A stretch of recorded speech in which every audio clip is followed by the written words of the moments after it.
ஆஸ்கஸ்ட்ரோ நேயர்கள் அனைவருக்கும் வணக்கம். ஐயா வணக்கம் ஐயா. வணக்கம்மா. ஐயா இந்த மாதிரி ஜோதிடர் அனைவருக்கும் ஜோதிடர்களுக்கும் மற்றும் பொதுமக்கள் அனைவருக்கும் பல சந்தேகங்கள் ஜோதிடத்தின் மூலம் நிறைய சந்தேகங்கள் வந்து இருக்கு. பொதுவாக பார்த்தீங்கன்னா யூடியூப்ல திறந்தாலே நிறைய பேர் ஜோதிடத்தை பற்றி பல விதமாக வந்து ஆய்வு சொல்கிறாங்க. பல ஜாதகங்களை வந்து உதாரணம் வச்சு சொல்லிட்டு இருக்காங்க. இப்போ நம்ம ஒரு சில தகவல்களை வந்து மக்களுக்கு கொடுக்கலாம் அப்படின்ற ஒரு விஷயத்துக்காக உங்ககிட்ட ஒரு கலந்துரையாடல். நல்லா கேளுங்க. இப்போ குழந்தை பாக்கியம் வந்து பலருக்கு இப்போ கலிகாலத்தில் நிறைய பேர் வந்து ட்ரீட்மெண்ட் போய் தான் குழந்தை பாக்கியம். நிறைய பேர் அந்த ட்ரீட்மெண்ட்டுக்காக 10 வருடம் 20 வருடம் கழிச்செல்லாம் கூட ஒரு இரட்டை பிறப்பு குழந்தையெல்லாம் அந்த மாதிரி தான் பிறக்குது. இப்போ சமீப காலமாக அப்படி தான் இருக்குது. கொஞ்சம் கல்யாணம் ஆகி ஒரு 10 மாதத்துக்குள்ளேயே ஒரு வருடத்துக்குள்ளேயே நிறைய பேருக்கு அந்த பயமும் வந்துடுது. ஸோ அதை பற்றி உங்களோட கருத்து, ஏன் தாமதம் ஆகிறது என்பதை பற்றியும் உங்கள் கருத்தை கொஞ்சம் மக்களுக்கு சொன்னால் நல்லாயிருக்கும். இது வந்து எப்படின்னா ஒரு ஆரோக்கியமான கேள்வி, இந்த காலத்துக்கு மக்களுக்கு தேவையான ஒரு கேள்வி. இதை அடிப்படையாக நாம் ஒரு விஷயத்தை பார்க்கணும். எப்படின்னா நம்ம ஜோதிட சாஸ்திரத்தில் அவங்க ஒரு விஷயத்தை, ஒரு அற்புதமான விஷயத்தை அதில் வச்சுருக்காங்க. எப்படின்னா இப்போ ராசி 12 தான். அதனுடைய முதல் லக்கணம் எது? முதல் ராசி மேஷம் இல்லையா? இப்போ இந்த முதல் ராசி, அதை வந்து நம்ம லக்கணமாகவும் பாவிக்கலாம். இப்போ அந்த இடத்துல அசுபதி நட்சத்திரம்னு ஒன்று வச்சுருக்காங்க. சரியா? இந்த அசுபதி நட்சத்திரத்தையே முதல் நட்சத்திரமாக வச்சான் அப்படின்னா உங்களுடைய கர்மவினை கோட்பாடு, இந்த முன்ஜென்ம கர்மவினைன்னு ஒரு இருக்கு இல்லையா, அந்த கோட்பாட்டில் நீங்கள் எவ்வளோ பேலன்ஸு எப்படி வச்சுருக்கீங்கன்றதோட தான் இந்த பூமிக்குள்ளே ஜனிக்கிறீங்க, உள்ளே வர்றீங்க. சரி, அதுக்கடுத்து பரணி நட்சத்திரம். இந்த பரணி நட்சத்திரம் தான் நம்ம இல்லறத்தினுடைய தத்துவார்த்தத்தை மிக சிறப்பாக சொல்லக்கூடிய ஒரு நட்சத்திரம். எதுனா பரணி நட்சத்திரம். ஏன்னா அது சுக்கிரன். இப்போ அந்த இடத்துல பார்த்தீங்கன்னா சுக்கிரன் கலஸ்திர ஸ்தானாதிபதியாக வருவான். ஒரு இல்லறத்தில் இருக்கக்கூடிய ஒரு பெண்ணை அங்கே எப்படி வந்து சேர்க்குது அப்படின்றதுக்கு இந்த பரணி நட்சத்திரம் ஒரு காரணம். இப்போ ஒருத்தனுக்கு பூமிக்கு வந்துட்டான், அவன் வாழ்க்கையில் ஒரு நிலையை அடைஞ்ச உடனே அவனுக்கு கல்யாணம்னு பேசுகிறோம். கல்யாணம் அப்படின்னா எடுத்தால் நம்ம சுக்கிரனை தான் எடுக்கிறோம் இல்லையா? கல்யாணம் முடிஞ்ச உடனேயே அதுக்கு அடுத்த நட்சத்திரம் பார்த்தீங்கன்னா சூரியனுடைய நட்சத்திரம் கார்த்திகை நட்சத்திரம். அப்போ இந்த சூரியன் தான் அந்த மேசத்திற்கு பஞ்சமாதிபதி, புத்திரஸ்தானாதிபதி, தகப்பன் காரகன் அப்படின்னு ஒரு வச்சுருக்கான். இது ரொம்ப வெரி இம்பார்ட்டன்ட். அப்போ எல்லாத்துக்குமே குழந்தை செல்வத்தை கொடுப்பதற்குண்டான அதிகாரம் யார்கிட்ட இருக்குன்னா சூரியன்ட்டு தான் இருக்குது. யாருக்காக இருந்தாலும் எல்லாத்துக்குமே, உலகத்தில் பிறக்கக்கூடிய அத்தனை பேர்த்துக்கும் குழந்தை வரம் கொடுக்கணும்னா யாருக்கு அதிகாரம் இருக்குது? சூரியனது. ஆனால் இவங்க ஜோதிட சாஸ்திரத்தில் என்ன செஞ்சுருக்காங்க, புத்திர காரகன் குரு அப்படின்னு கொடுத்துருக்காங்க. இப்போ இந்த புத்திரக்காரகன் குரு அப்படின்னா இது எங்கிட்ட இருந்து எந்த ரீதியில் வருது அப்படின்னா, அவரை என்ன செஞ்சுருக்காங்க, சூரியன் புத்திர ஸ்தானாதிபதி, ஆனால் தகப்பன் காரகன். அதே மேசத்துக்கு தகப்பன் ஸ்தானாதிபதி குரு, ஆனால் புத்திரக்காரகன். இப்படி பிரிச்சிருக்காங்க இல்லையா? அப்போ இந்த இருவருக்கும் இடைப்பட்ட நிலை என்ன அப்படின்றது தான். இதில் ஒரு பெரிய ஒரு விஷயத்தை ஜோசியத்தில் வச்சுருக்குறாங்க. இது இப்போ வேண்டாம். அப்போ குழந்தை பிறப்பு அப்படின்றதுல அப்போ குழந்தை பிறப்புனா பஞ்சமஸ்தானம்னு சொல்கிறோம். 5ஆம் இடம் குழந்தை பிறப்பு. இந்த 5ஆம் இடத்தை இவங்க என்ன சொல்கிறாங்க பெரியவங்க, அது பூர்வ புண்ணியஸ்தானம்டா அப்படின்னு சொல்கிறாங்க. பஞ்சமஸ்தானம் பூர்வ புண்ணியஸ்தானம். சரி, இந்த பூர்வ புண்ணியஸ்தானம்ன்றது என்ன? காலபுருஷனுடைய 9ஆம் இடம் என்றால் 9க்கு 9ஆம் இடம், அப்பாவுக்கு அப்பா. அப்போ தாத்தேன் பாட்டேன் பூட்டேன் போகிற அந்த இடத்துல தான் இருக்கான். இப்போ இவங்க செய்த நல்வினை தீவினை இருக்குல்ல, அதனுடைய அளவுகோல் தான் அந்த 5ஆம் இடம் இல்லையா? நமக்கு புத்திரமாக வருது. ஆமாம், ஏன்னா கரெக்டாக உள்ள குழந்தை பிறக்கிறது அந்த இடத்துல தான் நமக்கு கிடைக்கணும். அருள் கிடைக்கிறது, இறையருளில் நல்ல குழந்தையாக பிறக்கணுன்றது அந்த இடத்துல தான் இருக்குது. இந்த இடத்துல இன்னொன்று நம்ம பார்க்கணும். எப்படின்னா ஒவ்வொரு லக்கணத்துக்கும் பஞ்சமஸ்தானம் ஒரு விதமான ஒரு நிலைப்பாட்டை கொண்டு இருக்கும். இப்போ மேஷத்துக்கு சும்மா 5ஆம் இடம் அதில் ஒரு குழந்தை பிறக்குன்னா அவன் நல்ல அறிவு, ஆற்றல், திறமை, அழகு, அந்தஸ்தோடு தான் பிறக்கணுன்றது விதி இல்லையா? அதே ரிஷபலக்கணத்துக்கு 5ஆம் இடம்ன்றது கன்னி. இப்போ இந்த இடத்துல தான் அந்த கன்னி காலபுருஷனுக்கு 6ஆம் இடமாக வருதா. அதனால் சில பேருக்கு வந்து மருத்துவ ரீதியாக குழந்தை பிறப்பதற்கு உண்டான நிலையும், இவனுக்கு ஒரு குழந்தை பிறக்குது அப்படின்னா அது பூர்வீகத்தில் ஒன்று அதாவது பகைப்பட்ட பூர்வமாகவும் இருக்கும், அல்லது இந்த குழந்தை வந்து உருவாகி பாடுபட்டு இவங்களுக்கு பெருமை சேர்க்கிறதாவும் இருக்கும். ரெண்டும் அந்த இடத்துல தான் இருக்குது. சரியா? இப்போ மிதுன லக்னத்துக்கு துலாம்ன்றது சுக்கிரனுடைய வீடு. அப்போ அந்த இடம் பஞ்சமஸ்தானமாக வரும்போது அது காலபுருஷனுக்கு 7ஆம் இடம். அப்போ இந்த இடத்துல குழந்தை பேற்றை தடுக்கிறதா அல்லது கொடுக்கிறதா அப்படின்ற ஒரு கேள்வி வரும். ஏன்னா நான் அந்த மிதுனத்துக்கு குழந்தை பிறந்துச்சுனாலே தத்து கொடுத்து வாங்கடான்னு சொல்லுவேன். ஏன்னா அது காலபுருஷனுக்கு 7ஆம் இடம், மாரகஸ்தானம். சரி, இது போச்சு. கடகலக்கணத்துக்கு 5ஆம் இடம் ஜலராசியை பூராமே முழு பலனளிக்கக்கூடிய ராசின்னு சொல்லியிருக்கான். அப்போ அது பலகால் ராசி. கடகலக்கணத்துக்கானே 16 குழந்தை கூட பெற்றுக்கலாம். ஆனால் அது காலபுருஷனுக்கு 8ஆம் இடம் என்பதால் முதல் குழந்தையை தத்து கொடுத்து எடுக்கணும், வாங்கிக்கணும். ஏன்னா முதல் குழந்தை தான் இவனுடைய பெருமைக்கும் சிறப்புக்கும் பலிகடா. அதே சிம்ம லக்னத்துக்கு ஒரு குழந்தை பிறக்குன்னு வைங்க, அது காலபுருஷனுக்கு 9ஆம் இடம், தெய்வ அனுக்கிரகத்தால் பிறக்கக்கூடிய குழந்தை, அது தெய்வ சாநித்தியம் நிறைந்தது அப்படின்னு சொல்கிறான். கன்னியா லக்னத்துக்கு 5ஆம் இடம் வந்து காலபுருஷனுடைய 10ஆம் இடம். அப்போ அந்த இடம் சொல்லுது உனக்கு குழந்தை பிறந்தவனுடைய கர்ம மேன்மையின் கதவுகள் திறக்கும் அப்படின்ற. அதே துலா லக்னத்துக்கு அந்த கும்பம் காற்றாசி வந்து பஞ்சமஸ்தானமாக வரும், அது காலபுருஷனுடைய 11ஆம் இடம். அது சொல்கிறான் துலா லக்னத்துக்கு ஒரு குழந்தை பிறந்த பின்பு இவனுடைய ஆசாபாசங்கள், இவன் ஆசைப்பட்டது அத்தனையும் கிடைக்கும்னான்றான். என்ன? அதே விருச்சி லக்னத்துக்கு ஒரு குழந்தை பிறக்குது, இந்த 5ஆம் இடம் காலபுருஷனுடைய 12ஆம் இடம். அப்போ ஒரு சாதனை படைக்கக்கூடிய ஒரு அற்புதமான குழந்தை அந்த இடத்துல பிறக்கும். தனுசு லக்னம் ஒரு குழந்தை பிறக்குன்னா அது ஒரு தலைமை தாங்கக்கூடிய தகுதி, ஏன்னா மேஷம் அது காலபுருஷனுடைய லக்னம். எப்படிப்பட்ட குழந்தையாக இருந்தாலும் சரி அந்த குடும்ப பாரம்பரியத்தையே வந்து பெருமை சேர்க்கக்கூடிய ஒரு குழந்தையா அது வந்துடும். மகர லக்னத்துக்கு ஒரு குழந்தை 5ஆம் இடம், அது வந்து ரிஷபம் காலபுருஷனுடைய 2ஆம் இடம், செல்வக் கதவுகள் திறந்துடும் இவனுக்கு குழந்தை பிறந்தவொடனே. இதெல்லாம் வந்து குழந்தை பிறந்தவொடனே நமக்கு நடக்கக்கூடிய ஒரு விஷயம். அதே கும்ப லக்னத்துக்கு 5ஆம் இடம் காலபுருஷனுடைய 3ஆம் இடம், அது ஒரு காற்றாசி, மிகச்சிறந்த அறிவாளியாக கிடைப்பான். அதே மீன லக்னத்தில் ஒருத்தன் பிறந்துடுறான், அவனுக்கு 5ஆம் இடம் கடகம், அது காலபுருஷனுடைய 4ஆம் இடம், அங்கே குரு உச்சம். ஆகையால் குழந்தை பிறந்த உடனே வசதி வாய்ப்புகளை பெருக்கும். இது நார்மலாக ஒவ்வொரு லக்னத்துக்கும் கிடைக்கக்கூடிய ஒரு விஷயம். பட் குழந்தை பிறப்பு இன்னைக்கு குழந்தை பல பேருக்கு இல்லை. என்ன? பல பேருக்கு குழந்தை இல்லை. குழந்தைக்காக ஒவ்வொரு கோயிலாக என்ன திருக்கற்காவூரில் போனோம்னா சரி, அங்கே குழந்தை இல்லாதவங்களுடைய இதுதான் அந்த பரிகாரம்னு சொல்லி போய் வழிபடுறது நிறைய இருக்குது. எனக்கு வழிபாடு அப்படின்றதுல நான் வந்து மாற்றுக்கருத்து எனக்கு கிடையாது, பரிகாரம் அப்படின்றதுல எனக்கு மாற்றுக்கருத்து உண்டு. ஆனால் ஒவ்வொரு ஜாதகத்துக்கும் அவங்கவுங்க லக்கணத்துக்கு என்ன சொல்கிறான், இப்போ குழந்தை பிறக்கணும் அப்படின்னா வீரியம்னு ஒன்று இருக்கணும்ல, இல்லையா? அப்போ முதல் லக்கணத்துக்கு அந்த குழந்தை பிறக்கக்கூடிய தகுதி இருக்கான்னு பார்க்கணும் இவனுக்கு. அதே மாதிரி 7ஆம் இடம்ன்ற தனக்கு வரக்கூடிய மனைவி அந்த குழந்தை பெற்றுக்கொள்ளக்கூடிய தகுதி உடையவளா அப்படின்னு 2வது எடுக்கணும். அதுக்கடுத்து என்ன செய்யணும், ஆண்களுடைய அதாவது சுக்கிலம் சுரோனிதம் அப்படின்னு தான் சொல்லியிருக்காங்க. முதல் சுக்கிலத்துக்குள்ள தான் இருக்குது, ஏன்னா சுக்கிலம் தானே வந்து சினைப்பையை போய் இது பண்ணுதே. அப்போ அதுக்கு 3ஆம் இடம் ஒவ்வொரு காலத்துக்கும். அப்போ காலபுருஷனுடைய 3ஆம் இடம் எது அப்படின்னா புதன், இல்லையா? அப்போ இந்த புதன் தான் அது ரெட்டப்பட ராசியா, அங்கே வந்து ஒரு ஆணும் பெண்ணும், ஒரு ஆணுடைய வீரத்தையும் பெண்ணினுடைய நளினத்தையும் இணைக்கக்கூடிய இடம். அங்கே தான் வந்து ஒரு அன்பாக அணுகிறது அல்லது அணுகுமுறைக்கு உரியது அந்த புதன். அப்போ அந்த 3ஆம் இடம் வெரி வெரி இம்பார்ட்டண்ட். அப்போ வீரியத்தினுடைய தன்மை 3ஆம் இடத்துக்குள்ளே தான் இருக்குது.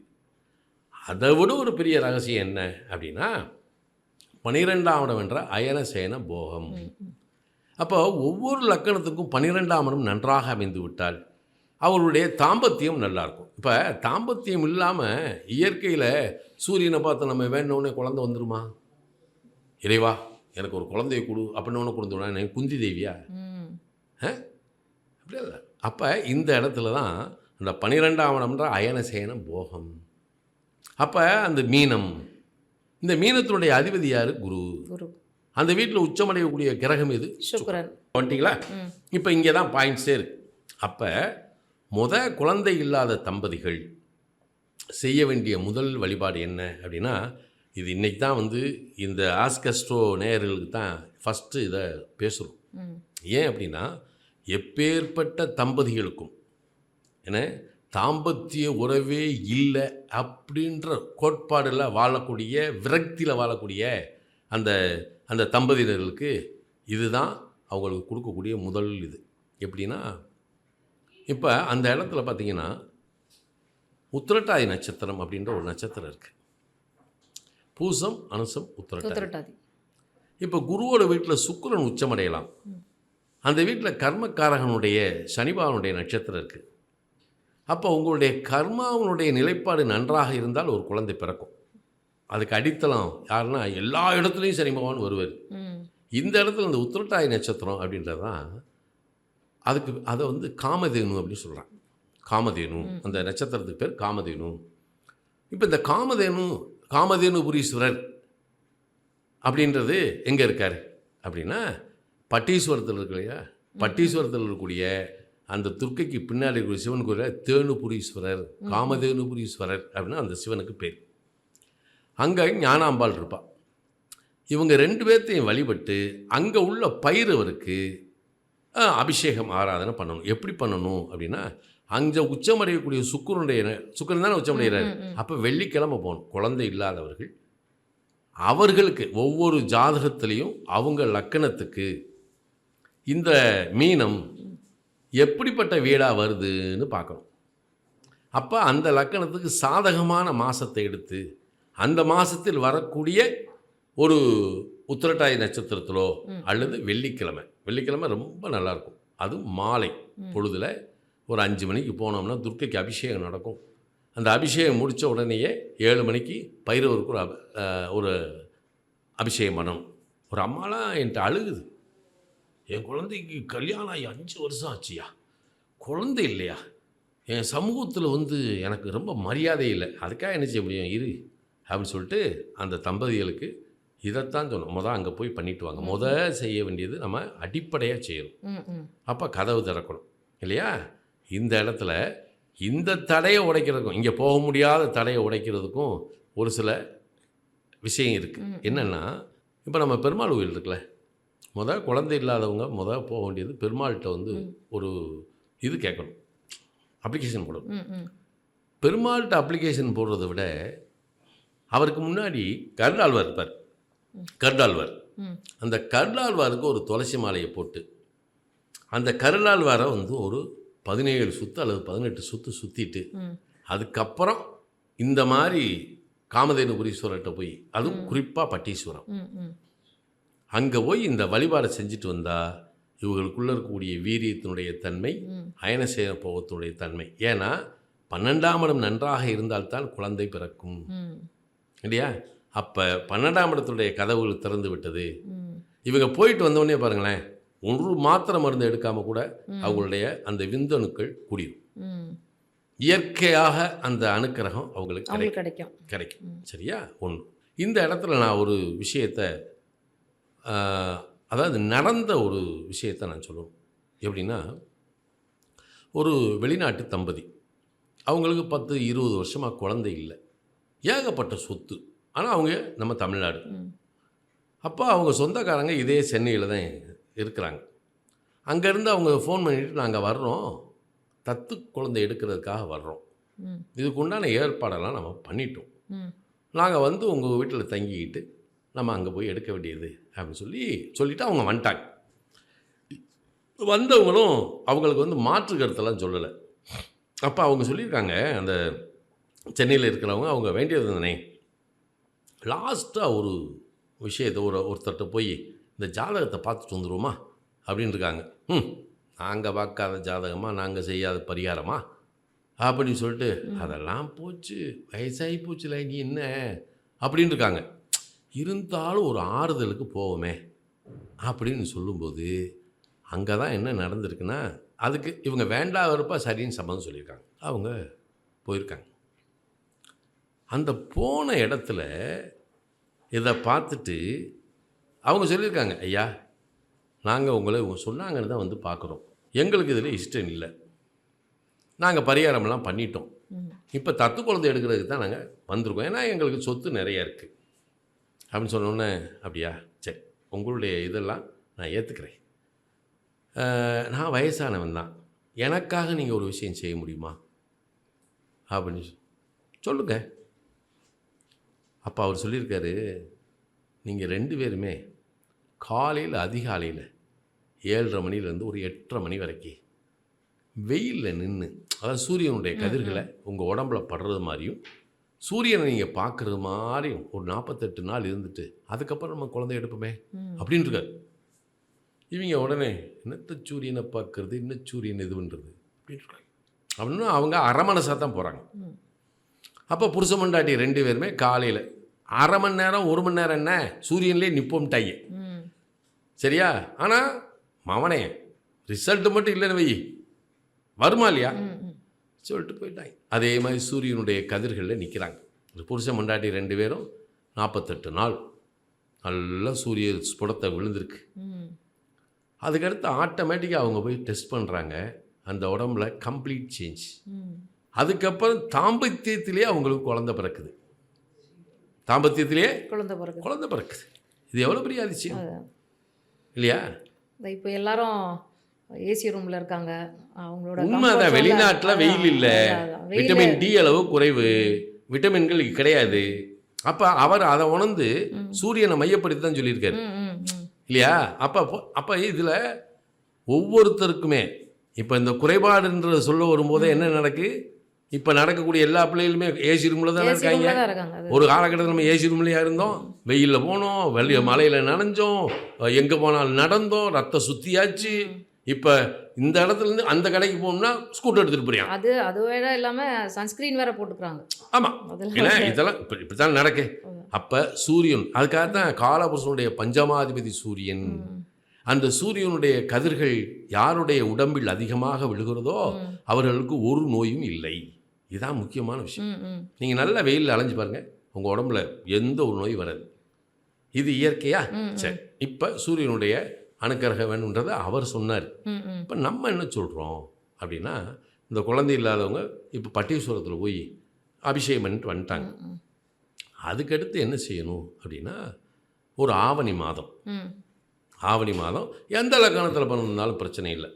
ஆவணி மாதம் கார்த்திகை, உத்திரம், உத்திராடம் இந்த 3 நட்சத்திரங்களில் ஒரு நட்சத்திரத்தை எடுக்கணும். எப்போ? ஆவணி மாதம் வரக்கூடிய கார்த்திகை, உத்திரம், உத்திராடம் இந்த 3 நட்சத்திரத்தை எது வேணாலும் எடுத்துக்கலாம்.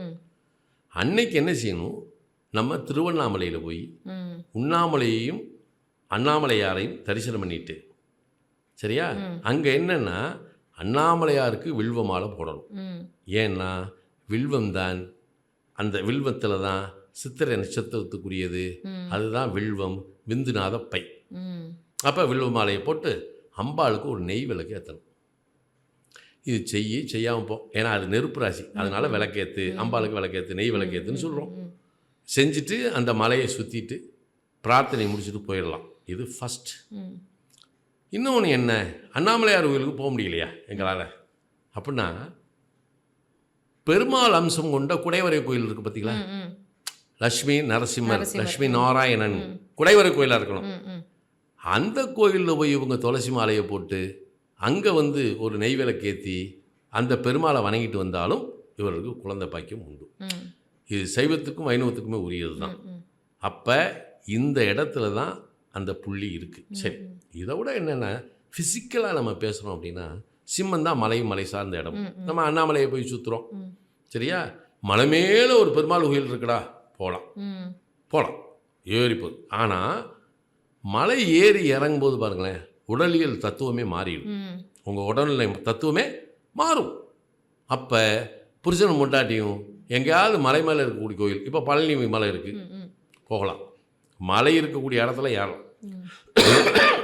என்ன, ஏறி இறங்கி வரும்போது கண்டிப்பாக அவங்களுக்கு புத்திர பாக்கியம் கை மேலே கிடச்சிடும். இது எந்த லக்கணமாக இருந்தாலும் குழந்தை இல்லாதவங்க செய்யக்கூடிய ஒரு வழிபாடு, பரிகாரம் கிடையாது, வழிபாடு. ஏன்னா உடல் இயக்கம் இருந்தால்தான், விந்துநாதம் நன்றாக இருந்தால்தான், சுக்கிலம் நன்றாக இருந்தால்தான், சுரோனிதம் நன்றாக இருந்தால்தான் குழந்தை பிறக்கும். சரி, இது ஒரு பக்கம். இன்னொரு பக்கம் என்னென்னா, இந்த 7ஆம் இடம்னு சொல்லக்கூடிய துலாத்தில் தான், சுவாதி நட்சத்திரத்தில் தான் கர்ப்பப்பையே இருக்குது இல்லையா? இப்போ நிறைய பேருக்கு பார்த்தீங்கன்னா சரி, கர்ப்பப்பை சுருக்கம், கர்ப்பப்பை வீக்கம், நம்ம அதை சுற்றி கட்டிகள் சிஸ்ட் ஃபார்ம் ஆகிடுது, ஓசிபி அப்படின்னு சொல்கிறாங்க இல்லையா? இந்த மாதிரி நிறைய பிரச்சனைகள் வர்றதுக்கு காரணம் என்னென்னா, பெண்கள் அந்த காலத்து பெண்கள் மாதிரி வேலையே செய்கிறதில்ல. இல்லையா? வேலை செய்யலை, நீட்டாக போய் பர்ஃபெக்டாக உட்காரணும், வரணும். எப்படின்னா குழந்தை பிறக்கணும், எப்படி பிறக்கும் இல்லையா? இது ஒரு விஷயம். இதை வந்து அவங்க பக்குவமாக அன்றைக்கி என்னென்னா, இதை ஒரு 40-35 வருஷத்துக்கு முன்னாடி சொன்னேன். அந்த காலத்தில் என்னென்னா அம்மி அரைச்சாங்க. அம்மி அரைக்கும்போது இந்த அநாகத சக்கரை இருக்கு இல்லையா, இந்த அநாகத சக்கரை அவங்களுக்கு எப்பயுமே வெப்பத்தை கொடுத்துக்கிட்டே இருந்துச்சு. தாலி போடுறதே அதுதான்.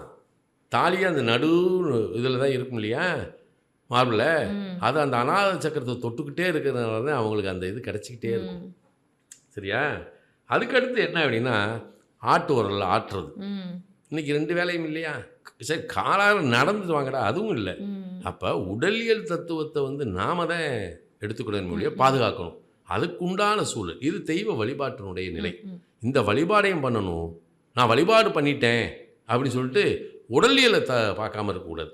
அப்போ சூரிய ஸ்புடம், சூரியனுடைய ஒளிக்கதிரில் படுகள் மாதிரி கணவன் மனைவி இருக்கணும். மலை ஏறி இறங்கணும், மலைக்கோயிலை வழிபடணும். அதில் அண்ணாமலையார்கிட்ட போனோம்னா, அதுவும் திருவண்ணாமலைக்கு போய் திருவண்ணாமலையை கிரிவலம் சுற்றினாலே நம்மளுடைய, அதாவது முப்பரிமாணம் சொல்கிறான். இவன் தாத்தேங்காலம், இவங்க அப்பேங்காலம், இவன் காலத்தில் இருந்த அந்த கர்மவனையெல்லாம் நீக்கி, சாபங்களையும் தோஷங்களையும் நீக்கி பரிபூர்ணமான குழந்தை பிறப்பதற்கு உண்டான காரணம் இதில் இருக்குது. இந்த அசுபதி மகம் மூலம் அப்படின்ற நட்சத்திரம் 3 நட்சத்திரம் இருக்குது. இந்த 3 நட்சத்திரத்தில் அசுபதி நட்சத்திரம் உங்களுடைய செய்வினை குற்றத்தையும் கர்மவினை குற்றத்தையும் அது காட்டுது. ஆனால் மக நட்சத்திரம் ஒன்று இருக்குது பாருங்கள், அதுதான் பிதிர்கள் குற்றத்தை காட்டுவது. மூல நட்சத்திரம் இருக்குல்ல, அது தெய்வ குற்றத்தை காட்டுது. இப்போ இந்த சுக்கிலத்துக்கும் சுரோனிதத்துக்கும் அதிபதியாகிய சுக்கிரன் இருக்கார் இல்லையா, அவர் இந்த 3 நட்சத்திரத்தில் எதெல்லாம் இருக்காரான்னு பார்த்து அதுக்கு ஒரு பிராயச்சித்தை நம்ம தேடணும் இல்லையா? இப்போ பல விதமாக சொல்கிறாங்க. இப்போ இதுக்கு அடுத்து நம்ம ஜோதிட ரீதியாக கேட்டோம்னா, பஞ்சமத்தில் கேது, 5இல் குரு, 5இல் அட்டமாதிபதி, 6, 8, 12 குடையவர்கள் பஞ்சமத்தோடு இணைவது, அல்லது 5 குடையவர் போய் 6, 8, 12 இணைவது, சேர்வது, இருப்பது இல்லை. அதாவது அந்த பஞ்சமாதிபதி பாவிகளுடைய பார்வையை பார்ப்பது, என்ன பாவிகளால் பார்க்கப்படுவது.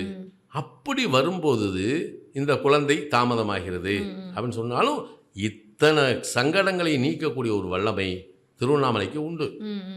அதே மாதிரி லட்சுமி நரசிம்மர் குடைவரை கோயிலுக்கு உண்டு. சரியா?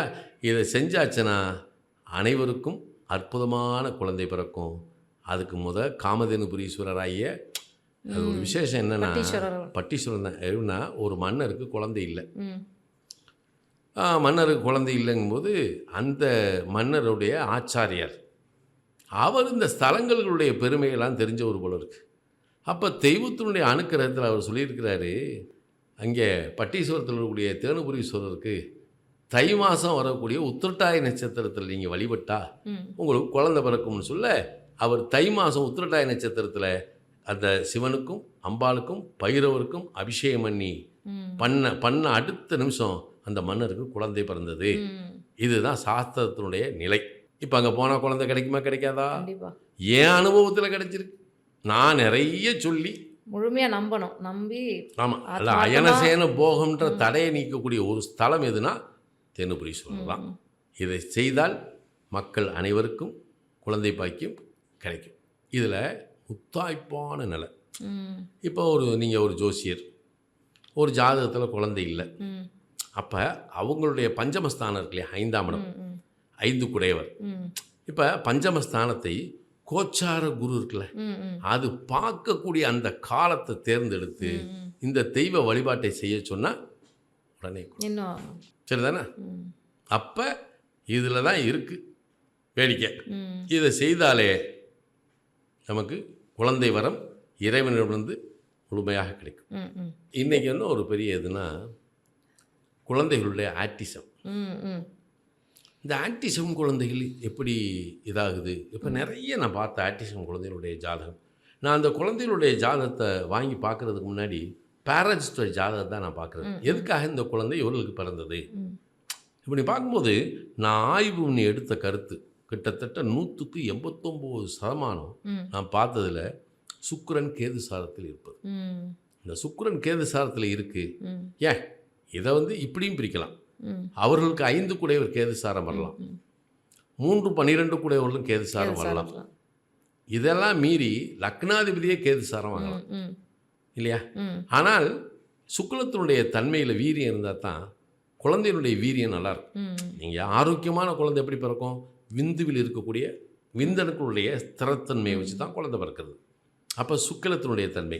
அப்போ ஒருத்தனுக்கு சுக்கிரன் இருக்கக்கூடிய நிலையை வைத்து இப்போ நம்ம பார்த்தோம்னா சுக்கிரன் நீச்சமாக இருக்கும், ஆனால் அவனுக்கு அழகான பொம்பளை பிள்ளை இருக்கும், அந்த பிள்ளை நல்ல அறிவு ஆற்றலோடு இருக்கும். அப்போ நம்ம கேட்கலாம், அப்போ சுக்கிரன் வந்து நீச்சமாக இவனுக்கு கல்யாணம் ஆகக்கூடாது, குழந்தை பிறக்கக்கூடாது, எப்படி பிறந்துச்சுன்னு கேட்கலாம்ல. ஆனால் அந்த ஸ்தானாதிபதி இருக்கார் இல்லையா, அவர் என்ன செஞ்சுருப்பாருன்னா பஞ்சமஸ்தானத்தோடு வலுவான தொடர்பில் இருக்கும், அதனால் பிறக்கும். என்ன இதெல்லாம் ஜாதகத்தை பார்க்கும்போது கிடைக்கக்கூடிய ஒரு வழிமுறை. ஆனால் ஒரு ஜாதகத்தில் சுக்கிரன் கேதுவின் சாரம் பெற்றிருந்தால் ஜாதகம் கல்யாணம் முடிக்கிறதுக்கு முன்னாடி பார்த்தாச்சுன்னா ஒரே அட்வைஸ், இங்கே வாங்கடா, இந்த ஃபஸ்ட் நைட்டு சாந்தி முகூர்த்தம் அது இது எப்பயுமே நீங்கள் வந்து கணவன் மனைவி ஒன்று சேரும்போது கான்ஸ்டிபேஷன் இல்லாத நிலையை பார்த்துக்கோங்க. கான்ஸ்டிபேஷனோட போகம் பண்ணு பிறக்கக்கூடிய கருத்தங்கி பிறக்கக்கூடிய குழந்தைகளுக்கு இந்த மாதிரி ஹைப்பர் ஆக்டிவ் இருக்கிறத ஆய்வில் பார்த்தோம். அப்போ இதை பார்க்கக்கூடிய நேயர்கள் உடல் சுத்தத்தை சரி பண்ணிக்கிட்டு போகத்தை எடுத்துக்கொண்டால் ஆரோக்கியமான குழந்தைகள்.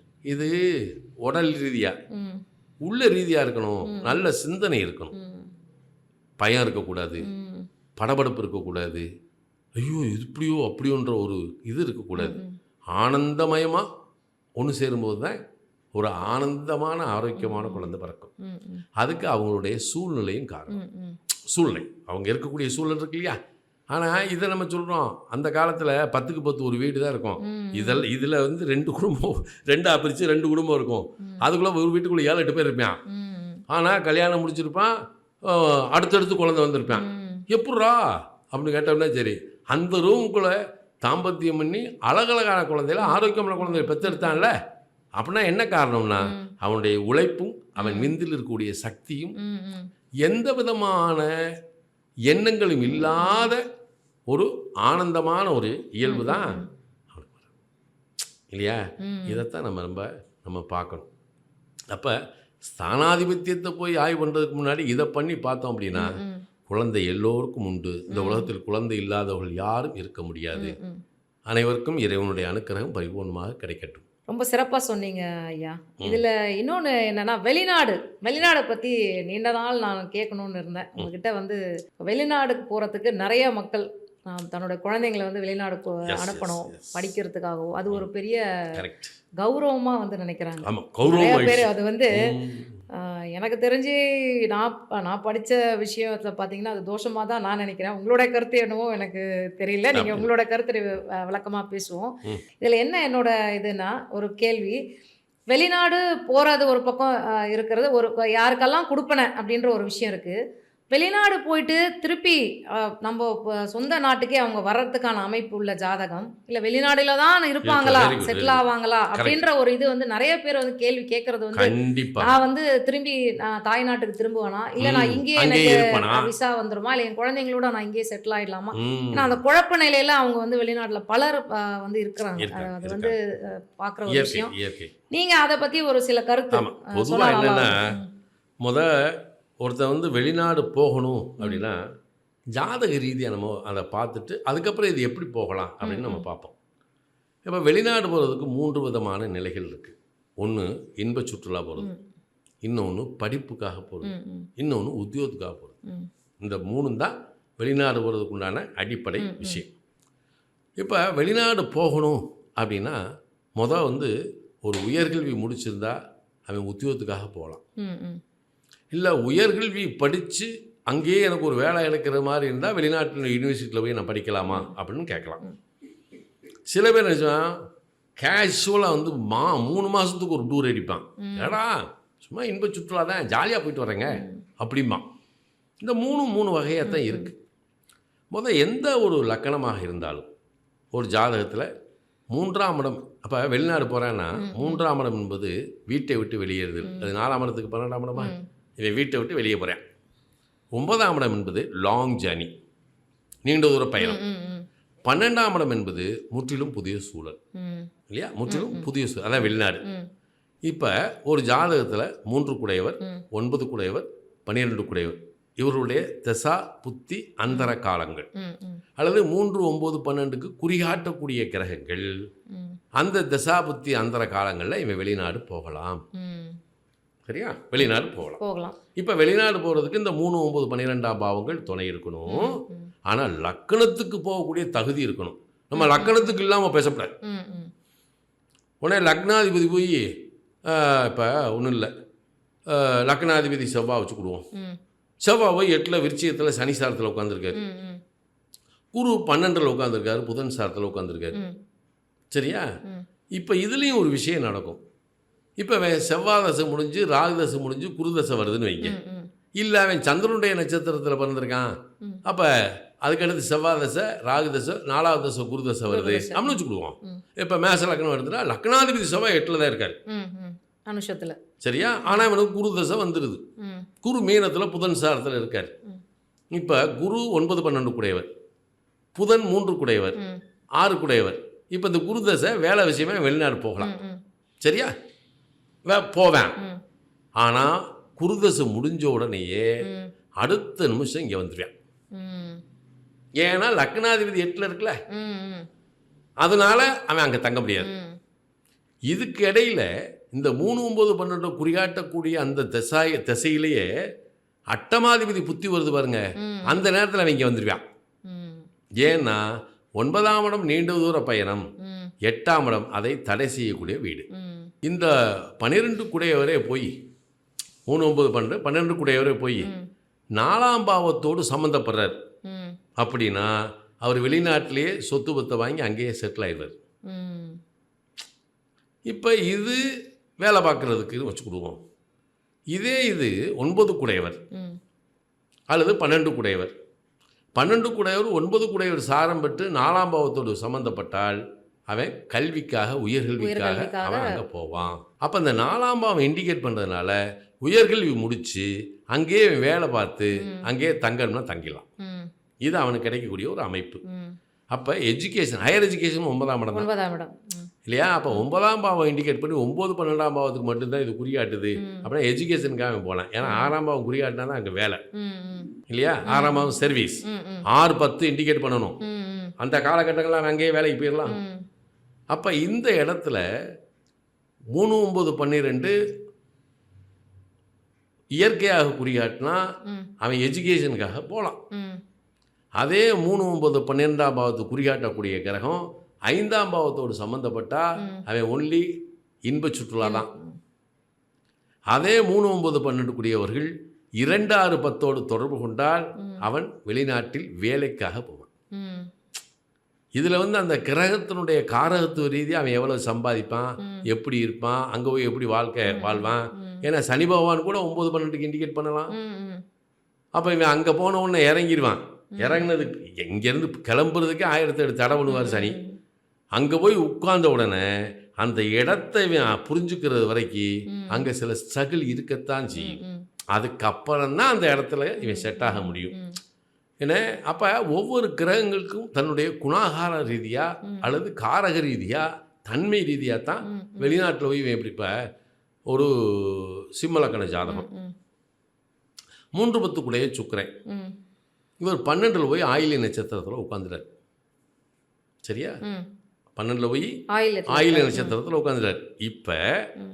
இவனுக்கு சுக்கிர தசை வருது. ம். நம்ம என்ன செய்வோம்? 3 கூட ஒரு 12ல் உட்காந்துட்டாரா? அப்போ 3, 12 இவன் வெளியே போகலாம். 12ஆம் இடம் தான் வெளிநாடு, ம். போகலாம். அப்போ எதுக்காக போவான்? சுக்கிரன் 10 கூட தானே, இவன் உத்தியோக ரீதியாக உத்தியோகத்துக்காக போகலாம். அப்போ போகிறதுனால நமக்கு பயன் இருக்கா இல்லையா அப்படின்னு பார்க்கணும்ல. சுக்கிரன் புதன் சாரத்தில் தானே இருக்காரு. புதன் சிம்மலக்கணத்து தானே லாபாதிபதியா, சம்பாத்தியம் நல்லா இருக்கும்.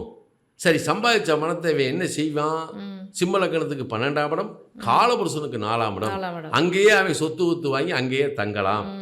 அதுபோக அவன் இந்த சுக்கிர திசையில் கிடைக்கக்கூடிய பணத்தை என்ன செய்வான்? தன்னுடைய சொந்த ஊர்லேயோ அல்லது எந்த ஊர்லேயும் ப்ராப்பர்ட்டியில் இன்வெஸ்ட்மெண்ட் பண்ணிடுவான்.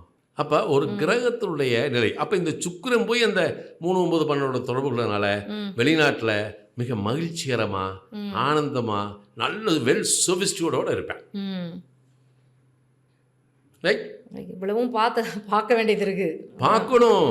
பார்க்கணும். அப்போ வெளிநாடு சும்மா இல்லை. ம், இப்போ இதே சிம்ம லக்கணம், ம், நல்லா கவனிங்க, இதே சிம்ம லக்கணம் 9 கூடையவர் செவ்வாய், சரியா?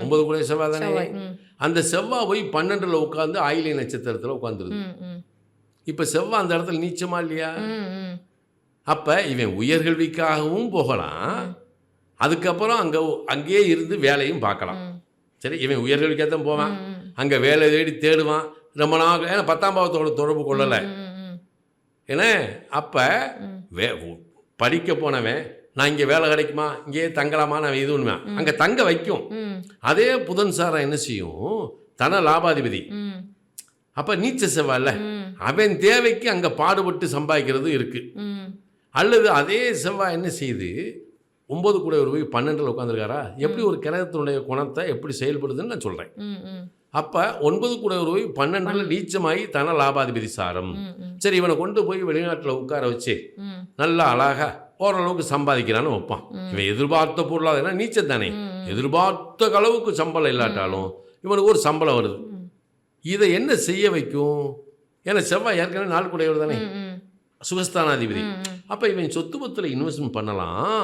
ஆனால் அது என்ன செய்யுதுன்னா, தகப்பன் ஸ்தானாதிபதியாகிய செவ்வாய் ம், சகோதர காரகனாகி 12ல் ம், தன லாபாதிபதி சாரம் பெற்றிருப்பதால் ம், தன்னுடைய தகப்பனார் செய்ய வேண்டிய அத்தனையும், தன் உடன் பிறந்தோருக்கு செய்ய வேண்டிய அத்தனையும் தான் சம்பாதிச்சு செய்ய வேண்டிய நிலைக்கு ஆளாகி வெளிநாட்டில் போய் சம்பாதிச்சு தான் கூட பிறந்தவர்களுடைய சுகமேன்மைக்கு பூரா செஞ்சிருவான். ம், செஞ்சுட்டு செவ்வாதசை முடிஞ்ச உடனேயே கூட பிறந்தவங்க எல்லாத்தையும் கரையேற்றிட்டானா, ஏற்றிட்டு அதுக்கப்புறம் கூட பிறந்தவங்கெல்லாம் மதிப்பாங்கன்னு இவன் நினைப்பேன். ம், அதுக்கப்புறம் இவனை கண்டுக்கவே மாட்டாங்க, விட்டுருவாங்க. ஏன்னா செவ்வாய்க்கு புதன் வேதகன் ம், இல்லையா? ம், அப்போ இப்படி அப்போ இங்கே தான் எல்லாத்தையும் இவன் பார்க்குறான், எல்லாத்தையும் நல்லவன்னு பார்க்குறான், அங்கே ஏமாந்துறானா? ம். இப்படியும் கிரகம் தன்னுடைய செயலை மாற்றும். சரியா? மறைமுகமா செய்யுது.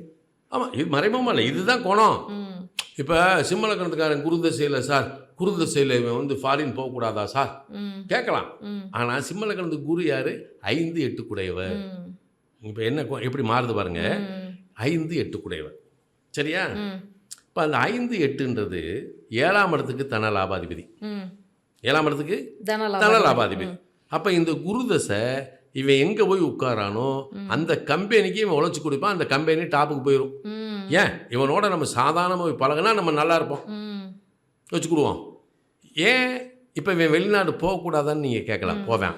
ஏன்னா இவனுக்கு 5ஆம் இடமும் 8ஆம் இடம்னு சொல்லக்கூடிய அந்த தனுசும் மீனமும் காலபுருஷனுக்கு 9, 12. 12. ம், ஆகையால் இவன் வெளிநாடு போவான், நல்லா சம்பாதிப்பான், அங்கேயே பறி கொடுத்துட்டு வந்துடுவான். ம், புரியுதா? அப்படி இல்லாமல் அந்த குருதசை இவன் பணத்தை சேர்த்து வந்துட்டான்னா, ம், இந்த 9, 12ன்றது 5ஆம் இடம் குழந்தை தானே, ம், ம், 12ஆம் இடம் குழந்தைக்கு 4ஆம் இடம் தானே. ம், அப்போ குழந்தைகளுக்குரிய சுகபோகத்தை இவன் செஞ்சுட்டானா தப்பிச்சான். ம், இல்லை அதை கிடைச்சது பூரா குழந்தையை அழிச்சிருவான், ம், பெற்றவங்களை அழிச்சிருவாங்க இந்த காசை. அப்போ வரவுன்னு ஒரு பக்கம் வந்துச்சுன்னா அது எப்படி சேதமாகுதுன்றது ஒன்றும் அங்கேயே தான் இருக்குது. ம், ம், சரியா? இப்படி அதை பார்க்கணும். ம், பார்த்தா குறிப்பாக 3, 9, 12 ம், அந்த வீட்டதிபதிகள் ம், அல்லது 3, 9, 12க்கு குறிகாட்டக்கூடிய கிரகங்கள் ஒருவனை வெளிநாடு அழைத்து செல்லும். அது 4, 9 தொடர்பு கொண்டால் கல்வி, ம், 5ஆம் பாவத்தோடு தொடர்பு கொண்டால் சுற்றுலா, இன்ப சுற்றுலா. அது வந்து 10ஆம் 2, 10 தொடர்பு கொண்டால் உத்தியோகம். ம், இப்படித்தான் அதில் இருக்குது, இப்படித்தான் எடுக்கணும். ம், ம். எடுத்தால் வெளிநாடும் எல்லோருக்கும் பயனளிக்கக்கூடிய நிலையில் அமையும். இருக்கும். ம். இது இல்லாமல் ஒருத்தனை நம்ம வெளிநாட்டுக்கு அனுப்பப்படாது.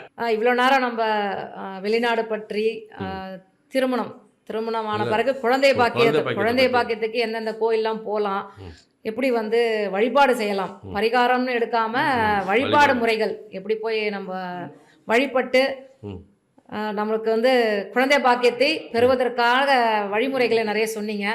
அதற்காக ரொம்ப நன்றிங்க ஐயா. நன்றி, வாழ்த்துக்கள் அம்மா.